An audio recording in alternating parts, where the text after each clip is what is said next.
If you're like me and you love running, but maybe an injury is stopping you, or you just want to get some speed and get better at running, keep watching this video on the 4 best Pilates exercises that will help you become a better runner. Running injuries are very common, and most women are not doing the right exercises to really boost their performance and cut back on injuries. Many times we see Achilles tendonitis, knee pain, hip pain, IT band syndrome, back pain. A lot of these things can slow you down and stop you from reaching your potential of what does so much mental release and being able to help just release some stress going out running. I understand that, and it's really frustrating when you can't do it. So I love using Pilates-based exercises because it's not only going to strengthen your core, which is great for running, but it's going to work all those little tiny muscles that you may not get in a gym workout or weight training doing other things. And being able to work on your breathing, your spine health of those little tiny muscles that protect your spine when you're doing a lot of jarring, repetitive action like running. A lot of times the breakdown in your hips, knees, and ankles can come from not getting enough out of the midsection of your body with your strength, control, and stability there. That's why Pilates is so great for women of all ages. Now, if running is still something you love to do, then you should incorporate these types of Pilates exercises into your routine on off days. And if you're somebody that does some weight training, even better, because hip strength, core strength, and glute strength is really important for runners to make sure that they are keeping up with the things that are not going to cause those injuries. So I'm going to take you through my top 4 favorite Pilates-based exercises. Number 1 is a side plank with a leg lift. Now, your gluteus medius muscle here on the side supports your pelvis. So when you're running and you're bearing weight on one leg versus the other, there's a lot of shifting that happens in your pelvis going all the way up your spine and even down the chain from your hips to your knees to your ankle. So having good muscle support and stability around your pelvis on the outside of your hips is going to be really crucial to prevent any breakdown here. And many women that I see that are training for a race, the first culprit and most common is having IT band pain, or they feel like they have to foam roll it all the time and stretch their hip, and it keeps getting irritated. So the more strength and stability that you can get around the side of your hips during this type of exercise, the more that's going to benefit you. So how to do this, and if you're not great at planks, then it tells you you probably need to do them. If you can't even hold this for like 10 seconds, then you're really not getting enough core strength, you're not getting enough hip strength, and this is something you have to incorporate. So I'm going to start in a modified side plank. So I have my knees bent there, my hips are stacked on top of each other, and I have my elbow right under my shoulder. My neck is in alignment with my spine. And from there, I'm just going to practice holding here and see if I can hold it for a good 20 to 30 seconds. If you can do that and breathe at the same time, then the next step to really work on that gluteus medius strength is straightening the top leg. So from here, I'm coming up into the side plank position. I'm going to lift and lower my top leg. You can see the bottom part of me is staying nice and stable. And I'm lifting and lowering the top leg and making sure that my ankle stays behind my hip when I lift. That way you really get that gluteus medius muscle to work. You don't want your leg in front of your body. It's easier that way, but you're using your hip flexors, not your hips. So come back here, stay nice and stable, and see if you can do 10 lifts on that side and then 10 lifts on the other. So that's a side plank with a leg lift as my first favorite exercise for runners. The next Pilates exercise is going to be with your back lined up nice and tall, thinking of someone pulling you up from the top of your head, really getting that length in your spine and getting right over your sits bones, and your legs are straight out from your hips here. If you have trouble getting into this position and you want to rock back and sit on your tailbone. Maybe your hamstrings are too tight to be in this position.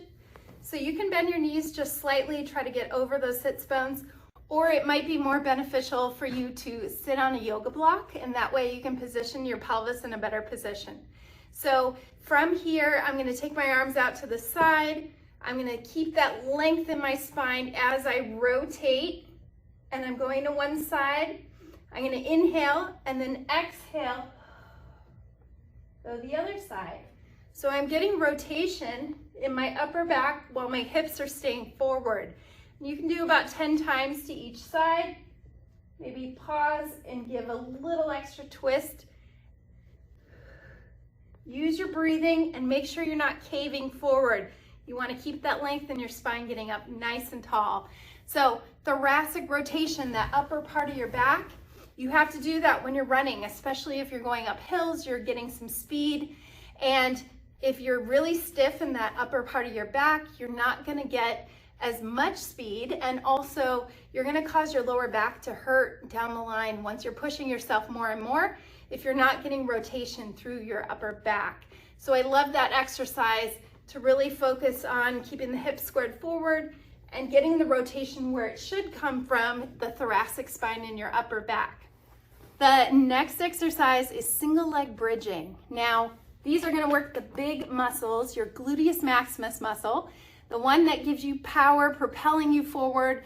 And for a lot of runners, they're not working on their glutes enough, but one of the most important types of exercises and very easy to work on. If you're in the gym, you're doing squats, maybe you're doing deadlifts, you're doing exercises that are targeting the glutes. This is going to focus on core stability at the same time as your glutes in a Pilates exercise with a single leg bridge. So I'm going to go on my back and I'm going to engage those lower abdominal muscles. You're going to pull those in toward your spine. I'm going to lift my hips up in the air and I'm going to straighten out one leg. I'm going to try to keep that length in my spine here, keeping your hips up, and you extend one leg out and you're going to lift and lower that leg without dropping your hip. You can inhale up, exhale down, inhale up, exhale down.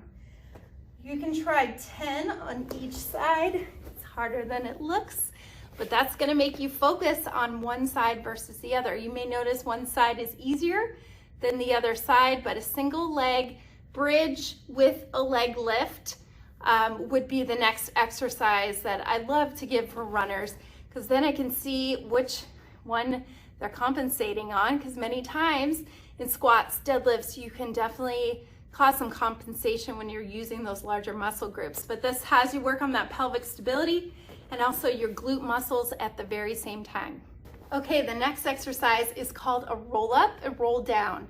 This is very important for targeting the core muscles, getting your whole body to work on spinal movement while you're breathing and engaging those important powerhouse muscles of your core that give you speed and power when you're going up hills and just have to push it a little bit more.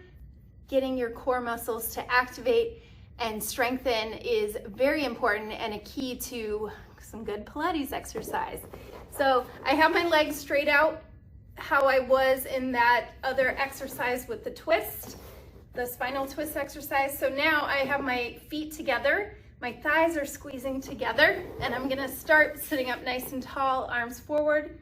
I'm gonna take an inhale, and as I exhale, I'm gonna think of scooping my belly in, lower abdominals are tensing and pulling in toward your spine, and you're gonna roll down one vertebrae at a time, nice and slow. And then from there, take the arms up overhead with an inhale. Exhale, arms come back forward, tuck your chin, and look right at your toes. Scoop your belly in and squeeze your thighs together and come up nice and tall. If that's really hard for you and you can't come up without using some assistance, then you really need to work on those core muscles, and this can be trained. Sometimes for assistance, I may start with my knees bent and practicing it there. and giving myself a little boost to come up, or you can put a stretchy band or a cord around the bottoms of your feet, and that can give you some assistance when you come up, back up. So important for this exercise to think of scooping your belly in and coming down one vertebrae at a time, taking your time, lifting your chin toward your chest on the way up, scooping your belly in and coming back up to a nice tall sitting position. This can be repeated 5 to 10 times. Great roll-up exercise. I love this one, and this is really going to have you focus on the muscles that many times runners are not working hard enough on. So there you have it, my top 4 Pilates exercises that can help you become a better runner, cut down on injuries, and really give you a boost to your program of things that most likely you're not already doing. If you want to try one of these exercises, one of them was new to you or looked interesting, comment below and let me know which one you liked. And also, if you're not already subscribed, please subscribe to Level 4 Women's Health, and we will alert you when we let new videos come out on Pilates exercises and other injury recovery tips and women's health topics. We love to help women like you, so thank you so much for watching, and we'll see you again soon.